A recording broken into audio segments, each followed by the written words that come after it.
Mga igalag, mga kaigsuunan, nining mong takna mag-iskot kita.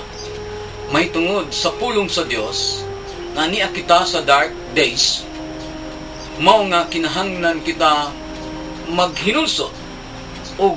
mag-andam sa dalan sa Dios. Kay si Jesus hapit na mubalik. Jesus is coming soon. Igsoon ang libro ni Joel chapter 2 verse 2 nagsulti nga adunay adlaw sa kangit-ngitan ug sa kadulom, adlaw sa mga panganod ug mabaga nga kangit-ngit. Igsoon sa unang si Pebrero aduna ko'y panan-awon pinaagi sa damgo nga nakita nako igsoon ang kaugalingon diha sa taliwala sa maong syudad ug nagatubang ako sa dako kaayong building nga naa sa dakong syudad nga doon nagpipila ka mga story building. Gunya samtang ako mihangad igsoon nga nagdaig uban sa mga tao sa maong palibot, akong nakita igsoon ang sunod nga panan-awon nga adunay na porma diha sa kalangitan nga dako kayong baga sa kangit-ngit nga panganod, itong nga panganod. Ug unya igsoon sunod nga nakita nagsoon kalit kining nahulog ug unya miigo kini ngadto sa pangpang sa bukid. Ug sa dihang naigo kini sa pangpang sa bukid igsoon ni landslide ni dahili gilayon ang maong pangpang o ang maong bukid. Ug nga ako hang gikaw kurat igsoon kay ming domino effect kini siya, ming kanit kini siya ug sa iyang silingan ng mga sikasikpit ng mga kabukiran nga mindahili ang mga kayutaan igsoon. Ug nakita na ako sa maong pananaw igsoon nga daghang mga tao nga nakabantay apan lahi na apil sila igsoon ug lamoy sa maong pagkadahili sa mga yuta. Ug sunod nga panghitabo igsoon akong nakita ang ako ang kaugalingon nga nalisang tungod kay bisan diha sa akong gibarugan ning sugod naman pod og liho ang yuta daw sa minglinog nga kusog. Ug mao nga ako igsoon migilay mo tindog og ning kalagyo og nangita og dalan nga ipailayo nako ang akong kaugalingon uban sa akong wala og tuo nga mga tao, uban ang mga kababayenan dito igsoon nagkanya-kanya ug nagakalisang nga ming kalagyo sila bihang kahadlok igsoon nangita og paagi nun saon nila maluwas ang ilang kaugalingon sa giingon sa gikaon sa yuta igsoon ang maong gitumban na igsoon kini nga panahon ingon sa natuman sa atohang panahon karon sa dihang ang Visayas ug ang Mindanao o Cebu ug Negros ug bandya sa bahing kasikbit nga mga silingan nga naigo sa linog igsoon nga matud pa nakapakalas og daghang mga kalag kadunay mga bukid nga nangalang landslide ug di magian sa mga dalan ug unya igsoon daghang mga tao ang nangamatay nga hangtod karon ginatuhuan nga daghan pang mga tao ang gilamoy sa maong yuta igsoon dili lang kay kana igsoon mingkanit kini ngadto sa mga syudad ug gani ang uban nga mga dapit sa mga syudad sama sa Cebu guban pa nangalisang mga tao tungod kay gideklara nga adunay tsunami alert nga level 2 ang giingon sa Hellbox. Igsoon dili ba kini katumanan sa giingon sa pulong sa Dios? Sibo diya sa Joel chapter 2 verse 2 mato pa di adunay adlaw sa kangit-ngitan ug sa kadulom ug adlaw na ang mga panganod ug mabaga nga mga kangit-ngit. Igsoon matud pa dito sa nagpadayon ang pagsulti sa propesya ni Joel matud pa dito mulukok na ibabaw sa kabukiran. Matud pa to wala pagayod ing sama niini. Igsoon dili ba kini makalilisang nga butang nga nagapanghitabo sa atohang taliwala? A day of darkness and gloom, a day of clouds and thick darkness. Matud pa igsoon aduni adlaw nga grabe gayud nga kangit-ngit ug naglugitom nga ngangit-ngit ug mabaga nga mga panganod igsoon. Ug matud pa sa laing nga translation suddenly kini igsoon nga pangitabo di sa kalibot na kalangitan igsoon ming igo kini dinhi sa atohang nahimutangan, sa atohang dapit nga dinaat kita nagpuyo igsoon bukid ug kapatagan ingon sa giuyog igsoon sa pulong sa Dios kung kay naa nakita sa katumanan sa giingon ni Jesus. Ang Mateo 24:21 nagsulti igsoon sa gihapon, for then there will be great distress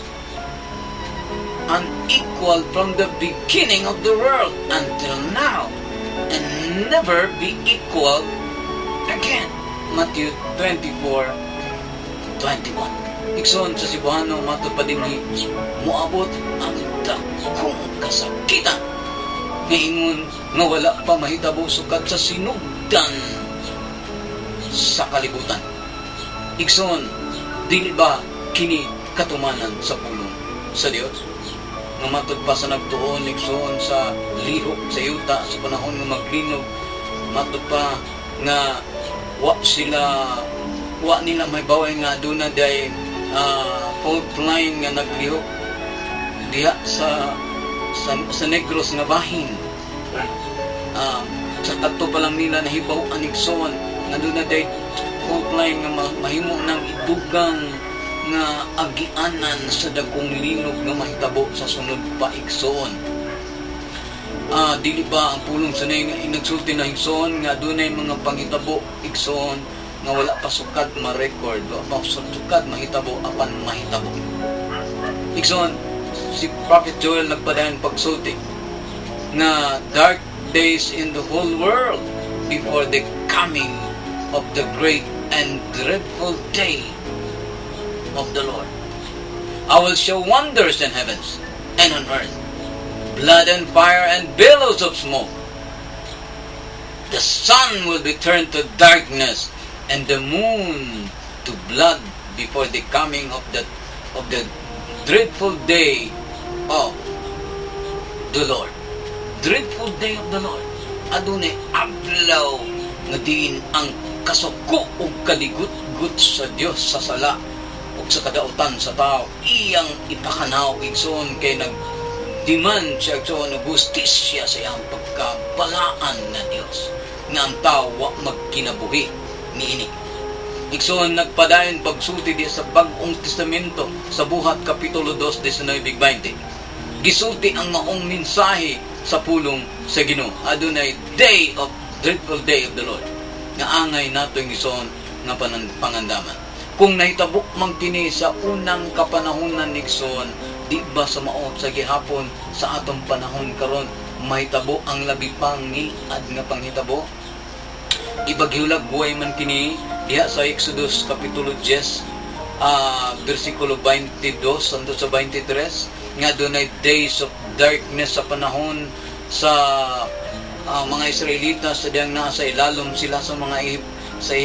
Ehipto nga nasod. Igsoon makalilisang ang mga tao, ang mga Ehiptoanon nga itong mga panahon na hilabyan ang ilahang kalisang tungkol dunay hukom nagipakana ang Dios. Pansultihang bikaw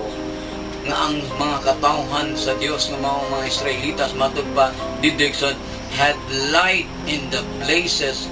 where they live. Mabasa ka na sa versikulo 23 nga ang katauhan sa Dios adunay kahayag igsoon wa sila langya sa kangit-ngit, wa sila laglaga sa labihan igsoon nga hukom sa Dios ngadto sa mga taong o nasod nga wa mag-ila sa Dios. Ang Dios maghilikay sa iyang mga katauhan nga naghinulsong sa Ginoo anayog nangalagad kaniya igsoon. Sa Jesus mismo nag-describe sa similar nga kondisyon nga will happen just after the great tribulation and before the second coming of Christ. Nga adunay adlaw kay digsoon nga hilabihan pa kang makalilisang ang gingon sa pulong sa Ginoo. 29 sa mga versikulo 24 matubad, and immediately after the tribulation of those days, the sun shall be darkened, and the moon shall not give her light, and the stars shall fall from heaven, and the powers of the heaven shall be shaken. Igsoon, daw sa adunay linog nga nahitabo diha sa kalangitan, dili ng ordinaryong linog, igsoon, kundi labihang kadako, igsoon, nga linog, dun kay ang mga kabituunan makuyog ug mga hulugman, igsoon. Kunya ang adlaw, ang buwan kapag nagsayang kaayag, di ba mas bulba nga linog ang nahitabo, dun kay giuyog sa Dios ang kabuhatan, tungod kay ang Dios hapit na mabalik, ug sa adlaw siyang pagbalik, mao kani ang magkakahitabo, igsoon. Alaw unya ang mga tao nginigpalik sa Dios, wa maginusol sa iyang mga sala, tun kay adunay adlaw sa pagsakgaw sa iyang katawan, sa iyang pangasawunon mo ang simbahan, iyang kuhaon, igsoon, matud pa sa pulong sa Ginoo ang iyang mga katawhan nga nagnalagad kay nagkinusol sa ilang mga sala, unya human nga sakgawon sila ngadto sa kapanganuran, sumala sa ingon sa unang Tesalonica 4:16, ang dakong kasakit katalagman, igsoon, mahitabo nining ibabaw sa kalibutan, ug ilang mahiaguman ang kapungot ug kasuko sa Dios, sumala sa gingon sa pinadayag na atong mabasa. Igsoon, kung ato ang pamanandungan nga sa unang panahon sa mga Israelitas dito sa nasod sa Ehipto, adunay total darkness, labihan gayud nga kangit-ngit, nga bisan na ang adlaw, ang buwan na palong kini, igsoon. Dili ba mahitabo usab kini? Labi na sa atong kapanahunan karon, ang nga labihan pa ka mas makalilisang tungod kay sa Jesus mismo ang nagsulti sa 24:29, dili ba, igsoon? Kanang ang mga bituon, mga hulog, tungod kay uyog sa Dios ang kabuhatan sa kalangitan. Ngalamin ka, dili siguro kini literal, apan posible gayud kayong literal, igsoon, kini tungod kay gitaga naman kining kalibutan na o kining kabuhatan, igsoon, ngadto sa kalay, pagasunugon man kini, igsoon, matud pa sa gisulat ni Pedro sa iyang mga polo. Blood and fire and billows of smoke, Joel chapter 2:30. Igsoon, adunay dugo ug kalayo, billows of smoke, igsoon, nga mahitabo. Kung ato kining makit-an ug niya atong nasaksihan, dili ba kini makahadlok, igsoon, para sa mga Ehiptohanon, sa mga katawhan sa Dios nga nagsana ang tulo ka adlaw nila, igsoon, makahadlok ug makalilisang nangutan. Unsa pa ka, igsoon, kung dili lang tulo ka adlaw mahitabo kini, kundi magsunod-sunod, igsoon, ang mga panghitabo. Mao ni kini ang panahon nga ang tao inay nga malisang, inay nga mga kuyapan sa kahadlok, panahon ni noon nga muduol sila sa Dios ug makinulsol sa ilang mga sala. So aduna pa ko'y duha, ikaduha nga pananahon pinagigdam ko, igsoon, sa maong semana sa unang bulan sa Pebrero, igsoon, aduna ko'y pananahon nga nakita nako ang langit, igsoon, kalipong nga adunay mata nga ilabihang, nga ako nakita nga ilabihang kasuko, igsoon, labihan nga kasuko nga napurma diya sa kapanganuran. Kunya ang sunod na ako nakita, igsoon, nagdunay mga figures sa mga naong sa mga tao nga nasupra na puno akong ihap, samtang akong ihap ang mga panganod nga napurma og mga faces, mga naong nga hulagway. Kunya sa tumpay nakita na ko siya ng mala 3D nga hulagway, igsoon, sa darkness nga nagliyok, adunay panganod nga daw, adunay tubig nga nagpurma, whirlwind nga nagbilang kadako, igsoon, nga imong tanawon, malisang ikaw nga ako hang gikatingala tun kay bisan na sa akong gibarugan sa mong balay nga gipuy-an, igsoon, na imong tanan mihinay naman niog-liog, igsoon, kanako mao nga akong gibantuan sakop sa akong panimalay nga mga napagpahawa gilayon kay nagliyog na ang maong kangit-ngit nga may dala nga hangin nga kusog og tubig, labihan ka kusog na panganog nga nagliyog, igsoon, akos nagipadali og nang hawak kami gilayon, igsoon, wa ko masayod kung unsa kay espiritual ba kini o physical, kung mahitabo man, igsoon, kung may tabo man either ana nga duha igsoon mo ni kini ang panahon nga kita maginusol kinayon di na angay na maglangay ang mensahe din igsoon ayaw na paglangay karon na ang adlaw sa pagginusol kay basig ugma ulay na moabot karon ang mga katalagman unya mamatay niya ikay mo maginusol mahulog ka nga sa kalayos siyempre mas walay katapusan karon igsoon ang adlaw mo talikod kita karon ang panahon nga mobiya kita karon ang panahon nga magandang kita di na maglangay kita magdali next on Jesus diyan ikaw ang yawa di lang kay dubling gilihok niya ang niyang paglaglag sa mga tao igsoon digit pilo-pilo pag niya sa pagmakadag ito yun aron lang sa paglaglag ganimo nga sa pagpakasala gawasan na igsoon ang hukom sa Dios sa kasuko sa kalibutan tungod sa pagpakasala iyang gipakanaw ayo gitugod nimo maulay ka igsoon basig maabtan ka sa kamatayon nga wa ka makinulsol sa imong mga sala mga katawan sa Dios repent pagkinulsol igsoon mo na siya ang adlaw sa pagkinulsol doon kay ang Dios mo balik kayod sa dili madugay igsoon ang Dios magkapanalangin kanimo magampo ako alang ka natong tanan Ginoong Dios panalangin mensahe sa mga pulong nga mokonbikta sa tanan anang minaw sa imong mga pulong o Dios magkinulsol sila sa tinud-anay o mulugod o muyubok niya ang Ginoong Yesu Kristo na ang Ginoo ang mga luwas o umalabot na Dios hallelujah ganyan sa kalangitan kami magasukat kanimo sa diyang balik ikaw Dios at ipapanaw nimo ang imong hubong sa mga tao nga wala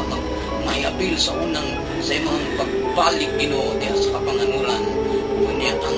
mga kapaglakman kamatay makalisan mo ang dangat ning kalibutan ay sa wala may maapil sa pagbalik ni Ginoo alakot sila o Dios apan nagampo ako magdili pa may mong lahi kanila kanang ang tanan buting magkinulsol kami magkinulsol silang tanan nga naminang niini Ginoo nga mensahe ang Ginoo magapanalangin kanatong tanan Ginoo salamat sa pangalan ni Jesus amen and amen God bless you